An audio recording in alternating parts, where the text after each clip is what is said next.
What is up, guys, gals, non-binary pals, and anyone else?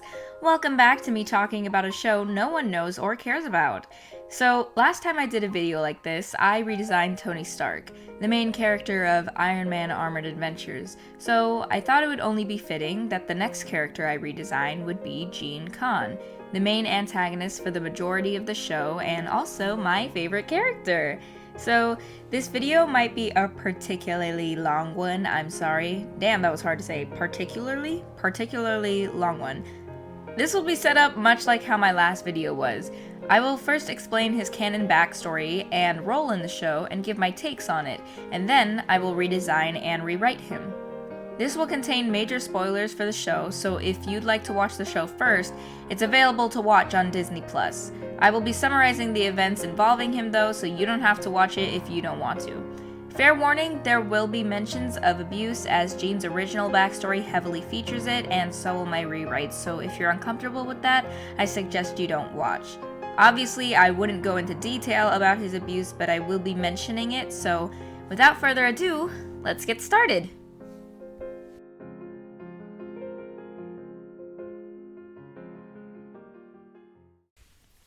Gene Khan, born Temujin, which I'm probably mispronouncing, is an immigrant from China. He is the last Khan, meaning that he is the descendant of the only people in the world who can wield the power of the Makluan rings. His mother raised him in China and told him stories about how he would one day inherit the Makluan ring she wore around her neck and use it to find the other rings so that he could use their power to change the world for the better. However, one day, Temujin comes home to find a strange man in his home who goes by the name Zhang. This strange man would become his stepfather. After Temujin's mother passes, Zhang takes the ring from Temujin, who is too young at the time to stop him. Though the ring's powers do not work for Zhang, he is still able to transform into the Mandarin when he wears it, the Mandarin being the suit of black armor that the wearers of the Makluan rings gain.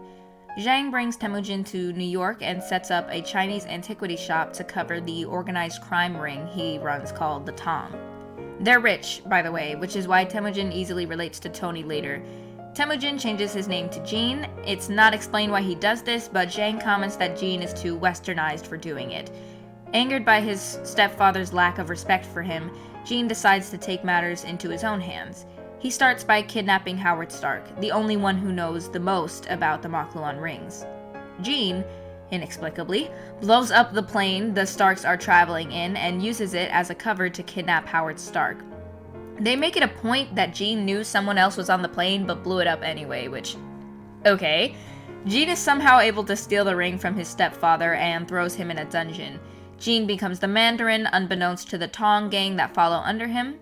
The rest of Season 1 focuses on how he uses Tony and the other characters to obtain the rest of the rings. Gene is a standoffish character with a bit of a superiority complex. Though he appears to be annoyed by everyone else's presence, he feels a strong kinship towards Pepper and Tony. Rhodey not so much.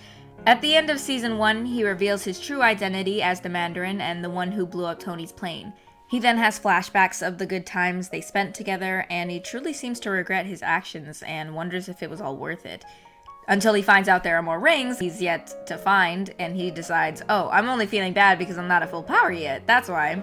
Anyway, towards the end of the show, Gene discovers that the reason he's able to activate the powers of the rings is because his descendant, the original Khan, had alien blood in him called the Dragon Seed. The Makluan rings are from an alien race called the Makluan, which is why only those who have their blood in them can activate the ring's powers. The Makluan guarding the last ring deems Gene unworthy of the ring, so Gene, deletes the Makluan and obtains all the rings. He makes an announcement to the world that he will eliminate poverty and famine and all that bad stuff in exchange for world domination. Yikes. This alerts the Makluan in space that somebody is using the rings, so they fly over to Earth and start an invasion. While Gene is captured and the rings are taken from him, he hears how similar their goals were, but he is now able to see why that ideology is bad and has a change of heart. He assists Tony in saving the world and, kinda just says, maybe I was supposed to protect Earth, not rule it, and then flies away. It's like you can taste the quality drop. So, that's all that happens with Gene in the show. On to the next category.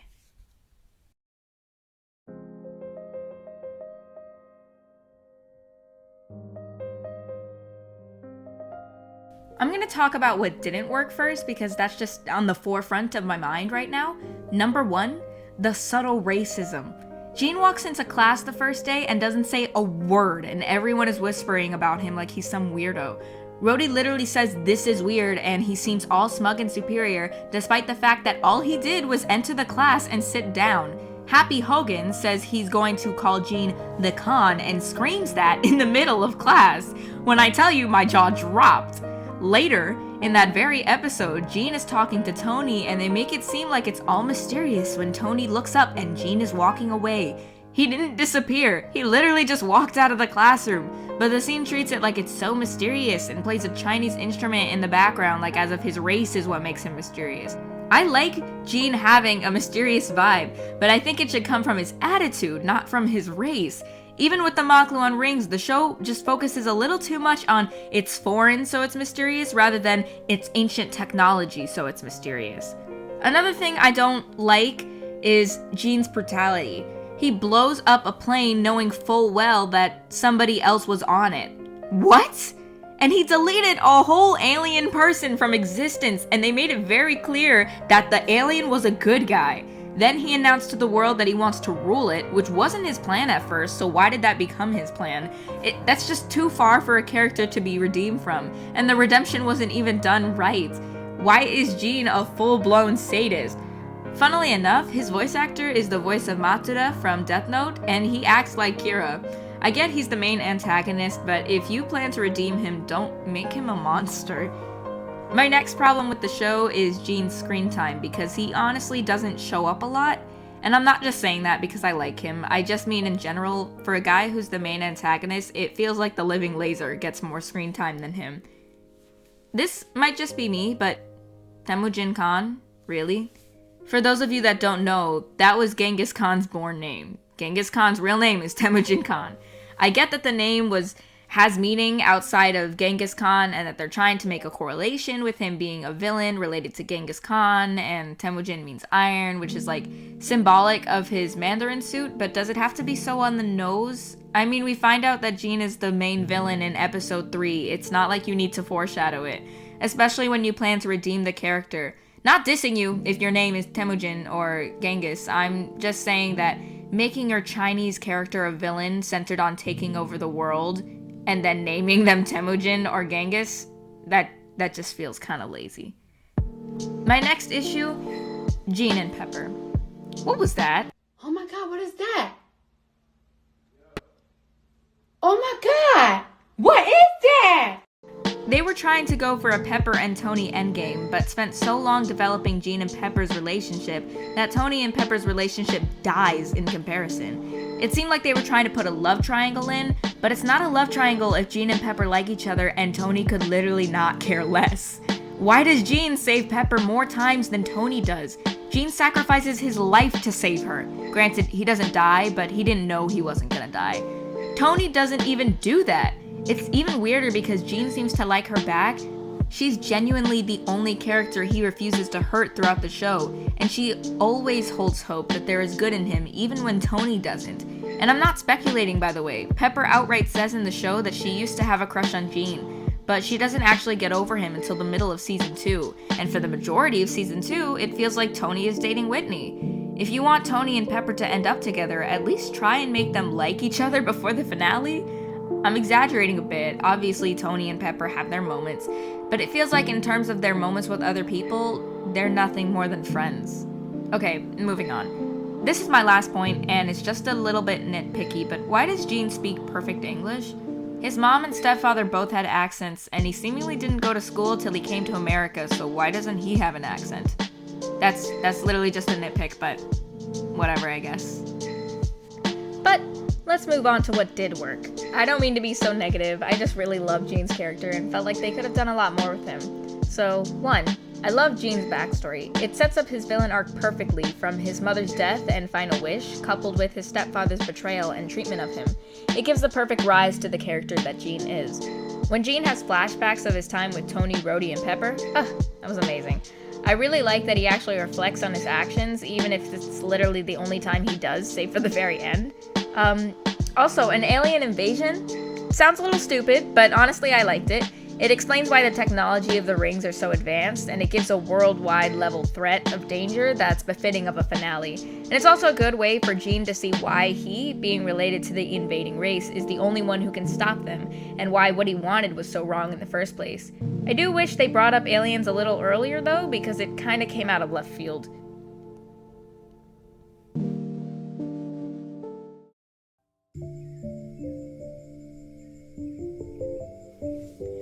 Okay, so I have a lot of work to do here, but let me go through it piece by piece, starting with Jean's hair.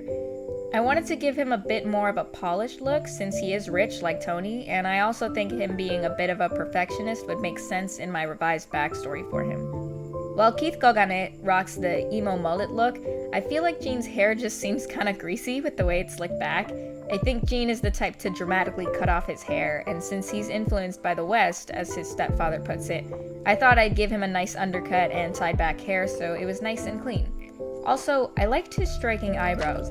They really help him stand out and remind me of Mako from Korra, so I decided to edit them a little so they were sharper at the front.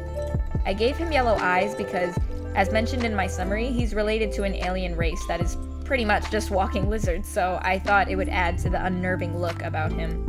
I wanted him to look put together, and in my redesign I pictured him to be someone who was unapproachable, not just because he has resting bitch face with narrowed gold eyes, but also because he was attractive. Perhaps his arrogant rich kid vibes that Rhodey mentions would make more sense if he actually looked like he was arrogant and rich. I got rid of his green tinted sunglasses because the sunglasses make no sense considering he's rarely out in the sun. However, the glasses feel integral to his design. I couldn't just throw them away. So now, he just has regular glasses that he needs to see. Maybe they're transitional, so sometimes they look dark. That would be a good excuse to sometimes darken his glasses when he has ill intent. Also, just mentioning, I did read a fanfiction where somebody explained that his sunglasses are meant to block out the light because as part of his alien race, they're like really sensitive to light or something. So if you would have liked to keep his sunglasses, that's a good reason to have them still be there. Moving on, the turtleneck. Love that. Definitely keeping that, but I am getting rid of the dragon design. Because to me it seems like they wanted to signify he was Chinese and were like, what's something Chinese? I know, a dragon. Then they just slapped a dragon on him and called it a day. I instead decided I wanted to try and make his heritage a little more subtle. Since he changed his name to be more Western, and even his stepfather says he's Western, I would imagine his heritage is not something he would wear like a big neon sign, but rather something he talks about or shows in other ways, like with accessories.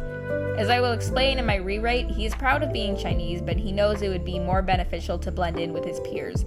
Considering Jean is a descendant of Genghis Khan, I looked back to the traditional clothing of the Yuan dynasty, specifically the designs on the Hanfu clothing of that period, and what I found was that the clothing mostly seemed to consist of patterns or embroidered designs. While keeping in mind this whole story probably takes place in the future, I thought maybe I could incorporate those designs into his pants or jacket just a little bit. I like to draw henna on myself quite a bit, so I'm sorry if the designs were subconsciously altered because of that. I was looking at a reference the entire time, but I was so confused by how everything tied together, because damn, those designs are intricate. Unfortunately, in this redesign, I couldn't show off his muscles, but I just want to say, they are there. His original design has muscles, and that makes sense because he was trained for most of his life to become the Mandarin and wear the rings, so it makes sense he'd be muscular. That turtleneck I gave him, 100%, is sleeveless. You can't see it, but it is. Anyway, I wanted to really incorporate the green and yellow into his design, but at the same time, mostly black looks better for him, especially considering that he's a villain, so I settled with a muted green for his turtleneck. I originally planned to give him khaki pants, but he looked plain and kind of like some college professor in a dating sim, so that's when I messed around with the designs on his clothes a bit. Also, I gave him a long black jacket. Every time I see a jacket like that, I think of JD from Heathers, but you know what? Good. They're both villains. I hope they bring the same feeling.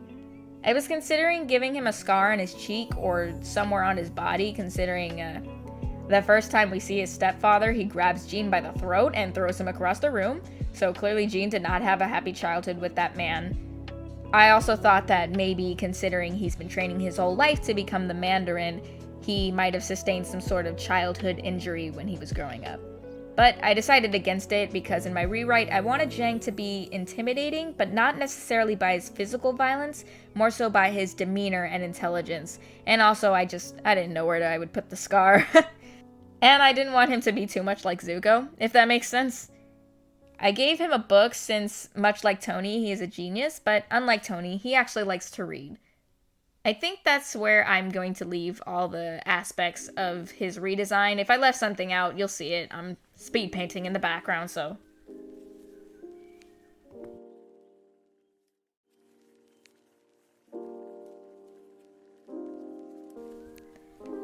I've been wanting to rewrite Jean ever since I finished watching the show, so I'm excited to give my ideas. Also, I just want to say that unlike Tony's rewrite, I made this one really specific. My bad. There's just so much I wanted to change, which impacts the original story significantly, so I had to incorporate that as well. If you want to read this new story, by the way, I am making a fanfiction that will be posted on AO3 called In Another Time, which I will link in the description once I start posting the chapters. This is going to be a while, so get comfortable. Starting with Jean's backstory, this part is staying mostly the same, but I've decided I wanted to add a few things. Temujin was raised in China by his mother, who told Temujin that his destiny was to use the rings to both rule and protect the world, at any means necessary. This not only explains why he thinks he's doing the right thing even if his methods are bad, but it also places pressure on him from his mother that weighs on him deeply. He wants to prove himself useful to his mother, and fears rejection if he doesn't live up to her expectations. She doesn't take him to school, they live secluded from the town, and she makes sure that he only ever interacts with her so that she can further ingrain in him that his only purpose is to use the rings to change the world. I decided to make Zhang Temujin's actual father. This means that Zhang is a Khan and is also able to use the powers of the rings. I'm changing Zhang's first name to Zhang so that there is no confusion about who I'm talking about when I say Khan. So Jean is Temujin Khan and Zhang is Zhang Khan. Zhang abandoned the two when his son was born, only reappearing in Temujin's life when Temujin's mother passes away. I imagine that Temujin's mother wanted to teach him to protect the world, while Zhang wanted to teach him to rule it. That's why when Temujin's mother passes away, Zhang re-enters the picture to finally fulfill his desires. Zhang promises to keep the ring in a safe place, and Temujin, being too young to fight back, is unable to stop him. Now that Zhang is Temujin's guardian again, Zhang takes Temujin to America to continue his criminal underworld business without Temujin knowing. I would imagine Temujin's relationship with his father is complicated. His father is strict and mean, but he showers him with expensive gifts so long as he stays out of his father's way. Having lost the only other parental figure in his life, and afraid of being abandoned again, Temujin does his best to respect his father's wishes. Temujin changes his name to Jean when he gets to America to fit in easier amongst his peers, but he's still proud of his Chinese heritage. Jean and Tony meet before the events of the show. The two of them have actually been friends since they were little. They would hang out every time their parents met to discuss the nature of the Makluan rings. At first, Jean is reluctant to talk to Tony. He thinks Tony is loud and annoying, but slowly, he begins to open up and realizes Tony isn't so different from him. They could spend hours creating games and inventions. Tony is his first real friend, and Jean realizes why his mother placed so much importance on him using the rings to rule and protect other people, because there are people in the world like Tony who are worth protecting. One day, Tony is pulled forcibly from the shop. Jean doesn't know why, but he knows that he doesn't see Tony much after that. Jean later finds out that Zhang had banned the Starks from his shop for stealing a Makluan ring from them. This, of course, is a lie. The truth is that the Stark family found the ring but refused to give it to Zhang and was therefore banned from the store. Jean is devastated. He thinks he's been betrayed by his only friend, and so he puts his walls up and convinces himself that he can't let anyone in again. He later hears that Tony has been in a plane accident, but Zhang forbids him from contacting Tony. Around the same time that Ironman appears, Jean sees Zhang has an extra Makluan ring, the ring he knew Howard Stark to wear. Jean investigates and finds Howard Stark located in one of the dungeons. He realizes that it was his father who blew up Tony's plane, and Howard tells Jean the truth about what happened that day Tony stopped talking to him. Though Jean is reluctant to believing Howard about the rings, he believes him about the plane and decides it's time for him to take the rings for himself. Jean gets a hold of one of his stepfather's rings, but before Jean can get the second ring to stop Zhang, Zhang uses the teleportation ring to escape with Howard Stark. Jane is upset that he won't be able to stop Zhang from taking Howard, but he decides that he will stop at nothing to get the other rings and finally fulfill his mother's dream, having twisted her wish in his mind to mean that he was meant to rule the world and protect it from other people. He takes on his father's identity as the Mandarin from this point on. Jean decides to transfer to Tony's school in an attempt to reconnect with him and learn more about the Makluan rings. He doesn't tell Tony that his father is alive because not only does he feel guilty that he wasn't able to stop Zhang from getting away with Howard, but he's afraid it would only worsen Tony's mood. After all, what could Tony do with that information? He was just a kid, and the cops had already determined his father was dead. When he gets to school, there are many people whispering about him. Some of them are turned off by his arrogant attitude, some find his mysterious silence and reclusive nature attractive, and others are unnerved by the way he glares at them. When Jean meets Tony's friends, he's very closed off and quick to judge them. He tries to convince Tony to isolate from his friends, not just because he wants the information about the rings, but also a bit due to jealousy. Tony was his only friend, and he didn't want to see him being taken away. He feels that his friends pressure him too much into worrying about other people, and he tries to encourage Tony to help himself when it's possible. However, after Pepper starts making strides to get to know him and he begins to hang out with Tony's friends more, he finds that he actually enjoys their company. He feels guilty that he's put them in danger as the Mandarin, and he wonders if it's all worth it. With every ring Jean gets, he becomes less and less himself. The power of the rings courses through his veins, making it his #1 priority to find the rest. It's a corrupting power, and Jean doesn't even realize it's taking over him. Over time, he feels less and less guilty. It's a race between Jean, Tony, and Zhang, who is using Howard, to find the rings. At the end of Season 1, Zhang returns and steals the rings from an unsuspecting Jean. He does so by tricking him into trusting him. He's the one who raised him, after all. But he was lying. The events play out pretty much the same after that. When Jean finds out Tony was Ironman all along, he feels used.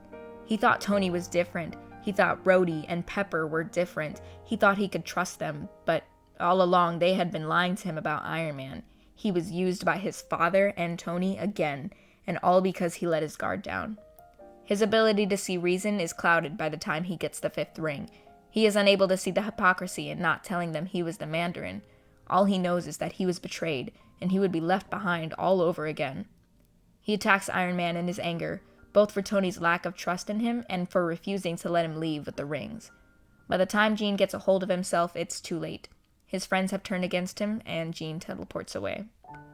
Zhang is arrested, allowing Tony to get his father back, while Jean experiences moments where his judgment comes back and he misses his friends. He wonders again, was it all worth it? How could his destiny be to rule the world and bring order to it when he was so weak? How could he fulfill his mother's dream? Why should he, when everyone in his life betrayed him? That's when he realizes there are more rings. This is where I would transition into Season 2. In this version, Jean's redemption happens much sooner. Jean realizes that he can't find the other rings on his own and turns to Dr. Doom for help. But after attaining the 6th ring, Dr. Doom betrays him and takes the ring for himself. Despite the fact he can't activate their power, Dr. Doom could modify his armor to mimic their power once he had the rings to study how they worked. Betrayed again, but now free from the influence of the rings, Jean uses the only ring left in his possession, the teleportation ring, and returns to Stark residence to seek shelter. They take Jean in as a sort of prisoner. He's not in a cell, but he's not allowed to leave the lab, and there is someone watching him at all times. Tony keeps the ring from Jean locked in his lab. Rhodey keeps a close eye on Jean, but Pepper still believes he is good.